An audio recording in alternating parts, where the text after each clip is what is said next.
Hello friends, welcome to my channel. कैसे हैं आप सभी और कैसी चल रही है आपकी पढ़ाई? कमेंट सेक्शन में ज़रूर बताइए। और साथ ही लास्ट वीडियो में हमने जो वर्ड्स किए थे, आपको उनमें से कितने वर्ड्स अच्छे से याद हो गए और आपने कहाँ तक के वर्ड्स को अच्छे से पढ़ लिया है, ज़रूर बताइएगा। आज हम आगे के वर्ड्स को कंटिन्यू रखेंगे, तो चलिए हम देर ना करते हुए हम वीडियो को स्टार्ट करेंगे। और साथ ही आपकी कौन सी एग्जाम अभी आने वाली है और आप किस एग्जाम की प्रिपरेशन कर रहे हैं, आप किस वीडियो पर वीडियो चाहते हैं, किस टॉपिक पर, मुझे कमेंट सेक्शन में ज़रूर बताइएगा। तो चलिए हम वीडियो को स्टार्ट करते हैं आज आगे की। लास्ट वीडियो में हम 460 वर्ड को याद कर चुके थे। आज है 461 क्रिटिसाइज अनफेयरली, यानी कि किसी चीज को बहुत बुरी मतलब किसी इंसान को बहुत बुरी तरह से क्रिटिसाइज करना या उसके बारे में निंदा करना, उसके बारे में बहुत ज्यादा गलत बोलना, कि मतलब किसी चीज का या किसी इंसान के बारे में बहुत ज्यादा गलत बोलना या उससे बदनाम करना, उसे हम बोलते हैं डेनिग्रेट करना। ठीक है, तो किसी को बदनाम करना यानी कि किसी के बारे में बहुत बुरा या गलत बोलना, तो इसे हम कैसे याद करेंगे? डेनिग्रेट। ठीक है, तो यहाँ आपको दिख रहा है ग्रेट। ठीक है, यानी कि कोई इंसान है, मतलब ग्रेट। ठीक है, इस ग्रेट को हम समझेंगे, जो ग्रेट होते हैं ना लोग, ग्रेट यानी कि जो महान लोग होते हैं। ठीक है, उनके बारे में क्या बोलना? डैनी, यानी कि उन्हें डी डे मतलब देना है ना। अगर कोई महान इंसान है, ठीक है, अगर उसे कोई गाली देगा, ठीक है, तो वो क्या करेगा? उसे बदनाम करने की कोशिश करेगा ना। किसी महान इंसान को वो गाली देने की कोशिश कर रहा है। देन यानी कि देना।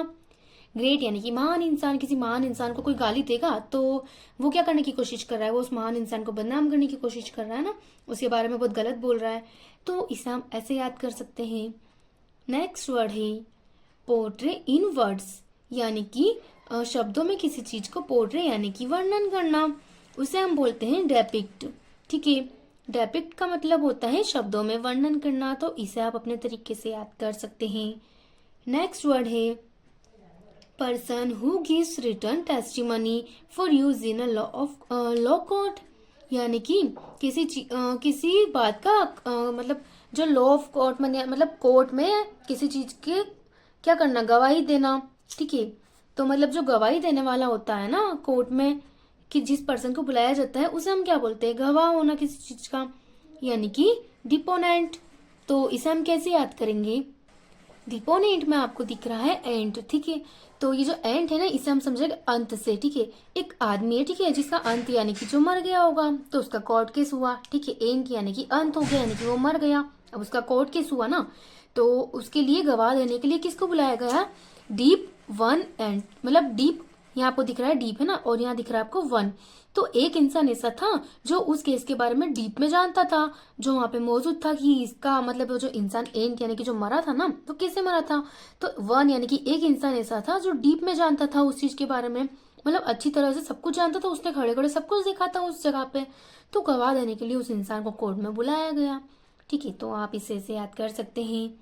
नेक्स्ट वर्ड है मॉरली करप्ट, यानी कि जो एकदम भ्रष्ट होता है। ठीक है, उसे हम बोलते हैं डिप्राइव्ड, यानी कि भ्रष्ट। तो इसे आप अपने तरीके से याद कर सकते हैं। नेक्स्ट वर्ड है to feel and express strong disapproval, यानी कि किसी चीज का विरोध करना, डिसअप्रूव करना किसी चीज को।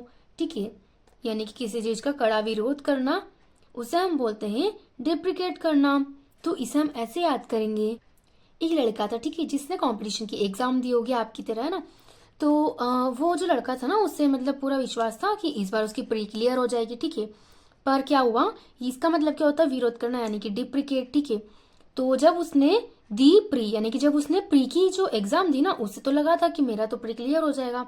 ठीक है, लेकिन जो प्री की एग्जाम दी ना, उसमें उसमें क्या हुआ? उसके मार्क्स काट लिए गए। ठीक है, तो वो सोचे कि मेरे एग्जाम में, मेरे इसमें कुछ गड़बड़ हुई है, क्योंकि मैं तो मुझे लग रहा था कि मेरा प्री क्लियर हो जाएगा, लेकिन मेरे तो उन्होंने मार्क्स काट लिए। तो वो क्या करता है? इस चीज का विरोध करता है कि मेरे साथ ऐसा हो ही नहीं सकता है। ठीक है, मतलब मेरे तो मार्क्स काट लिए गए हैं, तो वो इस चीज का क्या करता है? विरोध करता है। तो इसे आप ऐसे याद कर सकते हैं। नेक्स्ट वर्ड है to become less valuable over a period of time, यानी कि जब किसी चीज में बहुत ज्यादा वक्त की हो जाती है, तो वो चीज कैसी रह जाती है? जब बहुत ज्यादा टाइम से कोई चीज रह जाती है, तो वो कैसे रह जाती है? लेस वैल्यूएबल, यानी कि उस चीज की कीमत क्या हो जाती है? कम हो जाती है। उसे हम बोलते हैं मूल्य कम करना, यानी कि डेप्रिशिएट करना किसी चीज को। ठीक है, तो इसका मतलब होता है मूल्य कम करना। इसे हम ऐसे याद करेंगे। ऊपर भी हमने पढ़ा था डेप्रिकेट, ठीक है। तो जो दी प्री, लेकिन उसके केट यानी कि उसके नंबर काटे, इसलिए उस चीज का उसने क्या किया, विरोध किया। और यहाँ भी हम इसे ऐसी ट्रिक से याद करेंगे कि डेप्रिशिएट यानी कि उसने प्री की एग्जाम दी, लेकिन उसकी सीएट यानी कि काट लिए गए उसके नंबर। तो उसके नंबर क्या कर लिए गए, मूल्य कम कराए इन्होंने, क्योंकि उसके जो नंबर थे ना, मार्क्स, वो क्या कर दिए, एग्जाम में कम कर लिए गए, ठीक है। तो आप इन दोनों को याद कर सकते हैं, बस आप इनकी स्पेलिंग का ध्यान रखिएगा कि ये जो CAT मिलेगा ना, तो इसका मतलब होता है विरोध करना, और जो CIAT हो जाएगा ना, इसका मतलब होता है मूल्य कम करना। तो आप ये वर्ड्स ऐसे याद कर सकते हैं। नेक्स्ट वर्ड है one appointed to act in place of another, यानी कि जो किसी अदर की मतलब जो कोई अदर पर्सन होता है ना, उसकी जगह पर उसे अपॉइंटेड किया जाता है, तो उसे हम क्या कहते हैं, या जिसे किसी और की जगह पर अपॉइंट किया जाता है, मतलब किसी इंसान की जगह, तो उसे हम क्या बोलते हैं, ऊप यानी कि डिप्यूटी, ठीक है। तो जैसे कि आपने सुना होगा, एक कलेक्टर होता है और एक डिप्यूटी कलेक्टर होता है, ठीक है।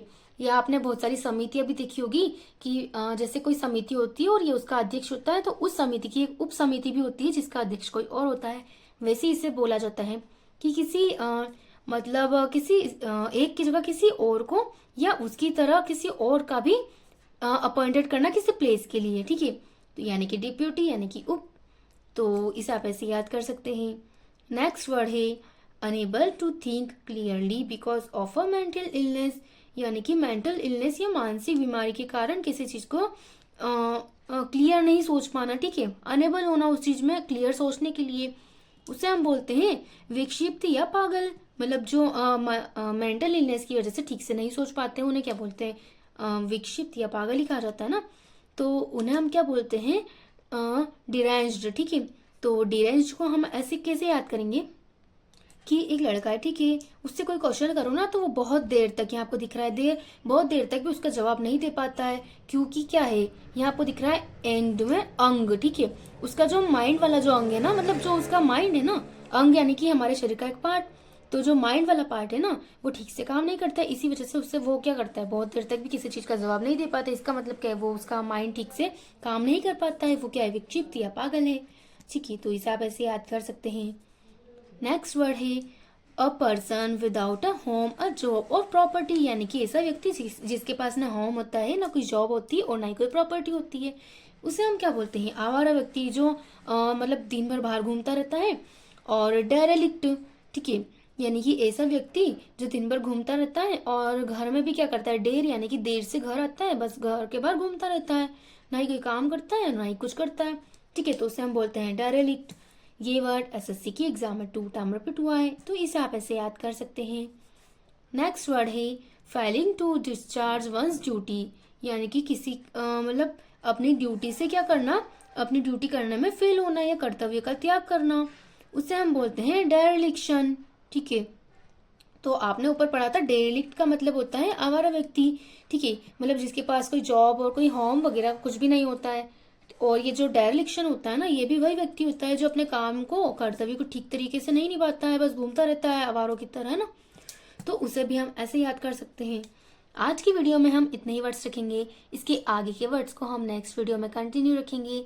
आपको हमारी वीडियो कैसी लगी कमेंट सेक्शन में ज़रूर बताइएगा, और साथ ही आपको कौन से वर्ड की ट्रिक अच्छी लगी है मुझे कमेंट में ज़रूर बताइएगा, और आप किस टॉपिक पर वीडियोस चाहते हैं मुझे कमेंट सेक्शन में ज़रूर बताइएगा। नेक्स्ट वीडियो में मिलते हैं। और साथ ही अगर आप किसी शॉर्ट ट्रिक के लिए शॉर्ट्स में वीडियो चाहते हैं, तो उसके लिए भी मुझे कमेंट सेक्शन में ज़रूर बताइएगा। नेक्स्ट वीडियो में मिलते हैं।